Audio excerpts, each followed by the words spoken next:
Varíola do macaco. Quando eu contei para alguns amigos que eu estaria com o senhor, Carline, vai começar tudo de novo agora? O doutor Estevão vai fazer parte do comitê da varíola do macaco? Eu falei, não é possível que vai ter. E aí eu, sem saber nada, falei, gente, varíola que a gente conhece pela vida, pela história, sempre foi uma coisa de contato, tinha que esfregar no outro. Tem vacina, acho que há 20 ou 30 anos, né? Essa varíola do macaco é uma varíola Matrix nova ou é aquela varíola que a gente conhece?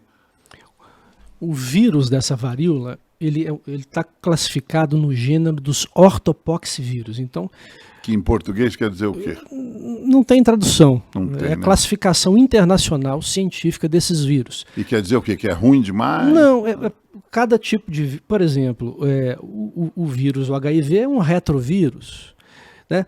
É porque na hora da classificação científica, os vírus que são muito próximos geneticamente entre si, eles são de uma classe, são membros de uma família, vamos dizer assim. Então, os ortopoxvírus são uma família de vírus muito parecidos entre si por características genéticas muito próximas. Dentro dessa família dos ortopoxvírus estão o vírus da varíola humana, da monkeypox, que é essa chamada varíola do macaco. Então, ele é um ortopoxvírus. Então, o que eu quis dizer com isso? São vírus muito parecidos, muito similares entre si, tanto que são agrupados no mesmo gênero. Mas não são o mesmo vírus, eles estão parecidos. Mas, de qualquer maneira, já traz similaridades tanto de uma eventual vacina, quanto de um eventual adoecimento com a varíola antiga que nós conhecíamos. Porque, repito, são vírus muito próximos, então tende a causar sintomas muito parecidos. É interessante fazer um parênteses aqui. Nós temos que nos acostumar cada vez mais, no mundo globalizado, em começar a ouvir falar e eventualmente ter contato com doenças que antes eram restritas a regiões muito específicas que de lá não saíam e que eventualmente nós nem sabíamos que existia. Exatamente. Hoje uma pessoa pega um avião e em 24 horas ela atravessa o planeta.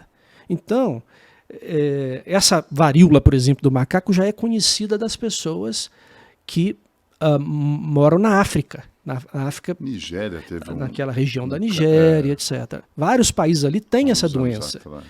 É uma doença endêmica, ou seja, ela nunca desapareceu, mas ela nunca foi epidêmica, nunca explodiu. Só que agora você sai de lá, pega um avião e amanhece nos Estados Unidos, amanhece em algum país da Europa, então ela começa também a ganhar outros países. E agora, nesse momento, nós temos um agrupamento maior de casos que, por ser maior do que era a média anual, pensou-se, quem sabe, até na possibilidade de uma mutação do vírus que o tornou mais agressivo, mais virulento, mas não houve conclusão nesse sentido. Parece que não tem nenhuma mutação. Parece que quanto mais pessoas aglomeram, quanto mais pessoas têm contato, quanto mais pessoas viajam, mais casos aparecerão. Agora, qual que é o potencial para essa varíola, essa monkeypox, que já é conhecida endemicamente, em níveis baixos na África, de atingir proporções pandêmicas e mundiais, e o que isso poderia acarretar? Nós não sabemos ainda, mas com certeza, pelo tipo de transmissão, ela vai ser uma situação muito menos grave do que a Covid. Por quê? Porque ela pode até se transmitir também por gotículas respiratórias. Tem duas formas de transmissão da varíola. Ou você toca a lesão, o contato, ou então você recebe nas suas mucosas uma gotícula, por um espirro, por uma tosse, assim como a Covid. Na verdade, essa é a principal forma de transmissão da varíola. Inclusive a nossa varíola antiga. O vírus entrava pela mucosa da boca e depois se espalhava para o corpo, chegava na pele. Você via as lesões na pele e achava que o vírus só estava ali. Uhum. Não, ele começa nas vias aéreas, cai na corrente sanguínea e acaba chegando na pele. A mesma coisa a varíola do macaco, que na verdade nem é o macaco hospedeiro natural. Ele também é vítima, ele é picado por roedores e o roedor é que transmite. Roedores. O macaco é a mesma vítima que somos nós. Então, a via aérea é a principal via de transmissão.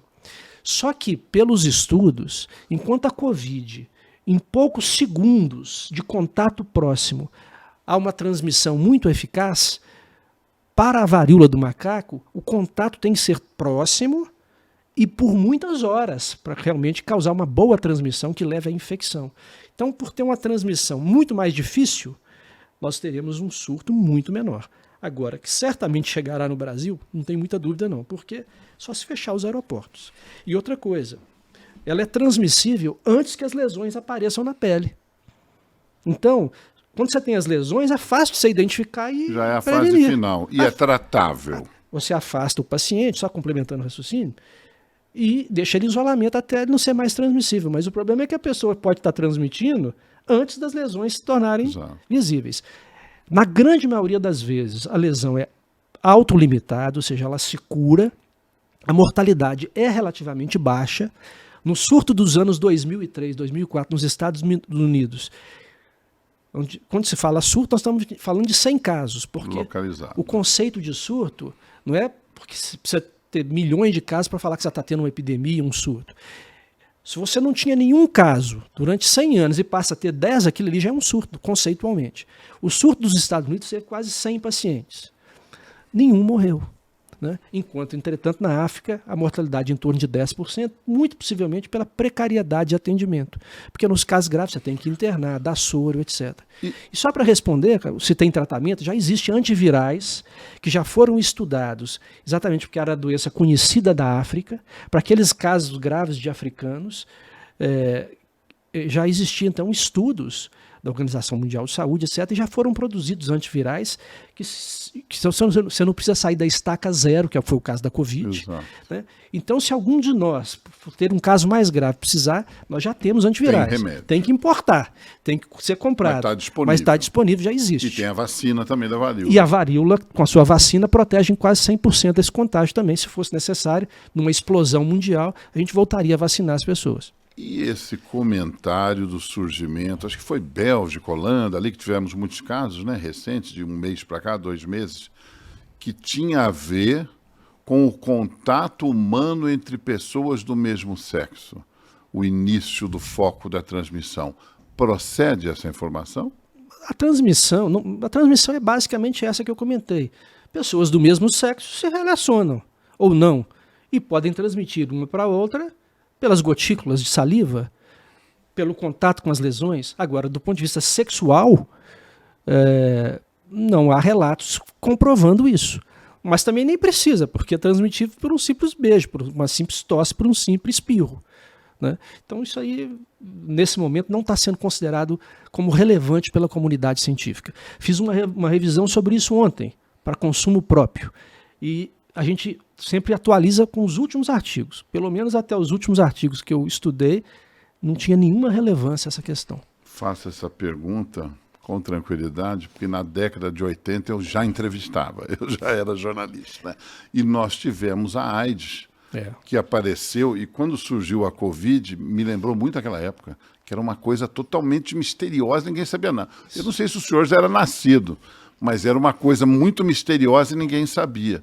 E, infelizmente, nós começamos a perder muitas pessoas queridas que eram homossexuais.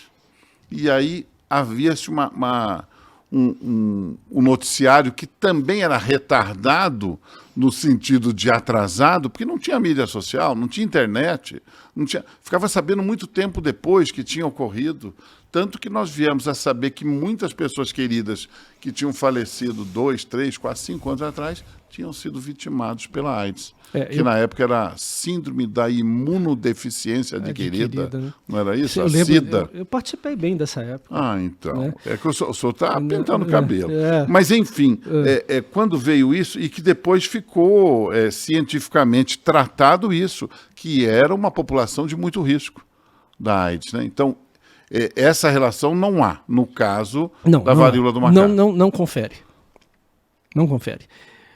A transmissão, repito, é por contato prolongado com secreções respiratórias, gotículas que respingam na sua boca, no seu nariz, nos seus olhos, ou pelo contato também com as lesões, com as secreções do paciente. Então a senhora que está assistindo aí, fica tranquila que a varíola do macaco não é Covid. Não, ela não Não tem, é nível de desespero Covid. não tem esse potencial pandêmico, felizmente. Graças a Deus. Então o senhor não vai ter que ir correndo para a prefeitura de Não. novo lá, para fechar tudo de novo, porque tem a varíola do macaco. Não, E ninguém também- aguenta isso mais. E no jardim zoológico tem algum perigo a mais ou não? tem. Não, né? Como eu diria, né? O risco somos nós, né? Como